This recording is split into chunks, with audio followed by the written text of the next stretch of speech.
Good afternoon, Dr. Tolman. My practical mentor and I reviewed the following research article, Advising Student Athletes for Success, Predicting the Academic Success and Persistence of Collegiate Student Athletes by April Breck and Dana Burnett.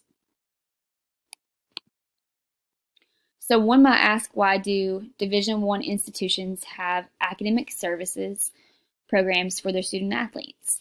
Well, according to the review of literature in the article, Division I institutions governed by the NCAA are known for their athletic program successes on and off the field. The major sports teams on campus, such as football, men's and women's basketball, and baseball, draw students into the institution and assist in their retention from semester to semester. Consequently, these institutions place an emphasis on the retention and graduation of their student athletes to not only ensure their eligibility on the field, but also help in retaining their student body. Additionally, the NCAA distributes millions of dollars to institutions with student athletes who meet or exceed graduation rates and academic progress benchmarks. Some of the hurdles that student athletes face include the time they spend on athletic-related responsibilities each week, which adds up to about 20 hours or roughly a part-time job equivalency, and an identity that is solely rooted in athletics instead of having multiple identities that they can relate to. The NCAA establishes academic guidelines that each student athlete must adhere to remain eligible. Currently, student athletes must have 40% of their degree program completed by the end of their second year, 60% completed by the end of their third year, and 80% completed by the end of their fourth year. While reviewing the literature related to student athletes' academic endeavors, Breck and Burnett found the following non-cognitive factors that impact academic success and retention.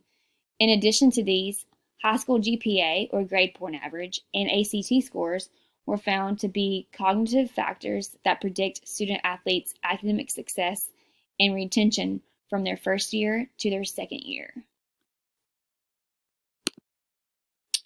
Breck and Burnett examined the following cognitive, non-cognitive, and demographic factors that might effectively predict the academic success of student athletes at the end of their first year of enrollment and their retention into their second year. After collecting students' cognitive and demographic factors, Breck and Burnett used an instrument called the Transition to College Inventory survey to determine its predictive ability for academic success and retention. The Transition to College Inventory, or TCI, is a survey instrument that allows incoming freshman student athletes to self-report on their pre-college characteristics, attitudes, and behaviors. It was originally designed to identify the non-cognitive factors that predict students' academic success, to guide academic advisors in identifying those students who are more at risk for attrition. Breck and Burnett used the instrument to identify the non-cognitive factors that predict student athletes' academic success and retention by comparing answers from those students in academic difficulty with those students in good standing.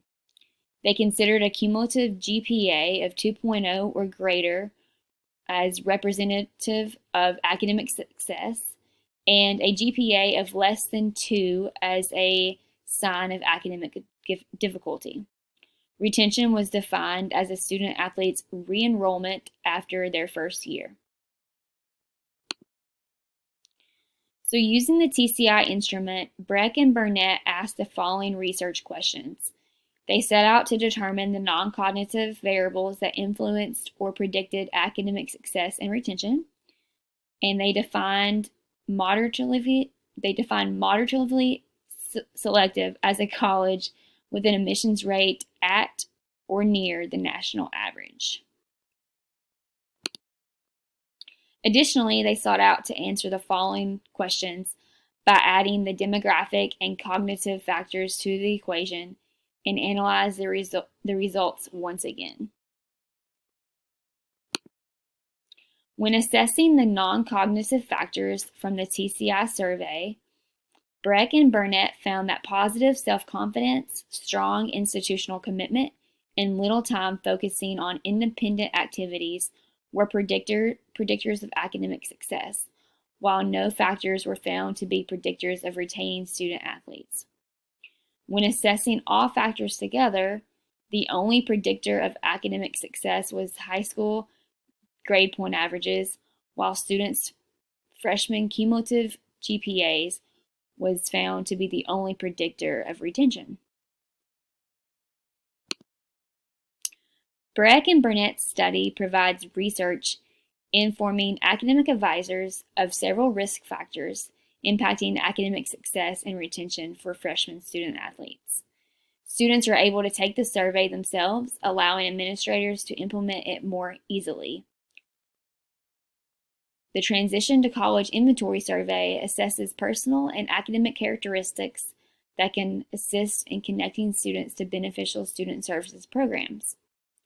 On the other hand, the study is limited to one institution among 275 participants. Additionally, minorities were not well represented, and football players were omitted from the study. Besides addressing the cognitive and non-cognitive factors impacting academic success and retention, academic advisors can use the TCI survey to start conversations about students' multiple identities and encourage athletes to find outlets to relieve their stress from the demands of athletics. After reading the article, my practical mentor challenged me to research and determine why Division I institutions invest so much time and money into assuring their student athletes' academic success. As this article stated, and from other articles I have read, most Division I institutions' reputation and brands rely on the success of their athletic programs. Consequently, keeping student athletes eligible to participate in intercollegiate athletics showcases the institution in a positive light, aids in student recruitment, and develops camaraderie among the campus community. Additionally, my mentor expressed the importance of being aware of students' high school GPA as it is an influencer for academic success and retention. I agree and believe students' GPAs should be analyzed and monitored no matter what level of athletic affiliation the institution belongs to. Thank you for watching, and here are my references.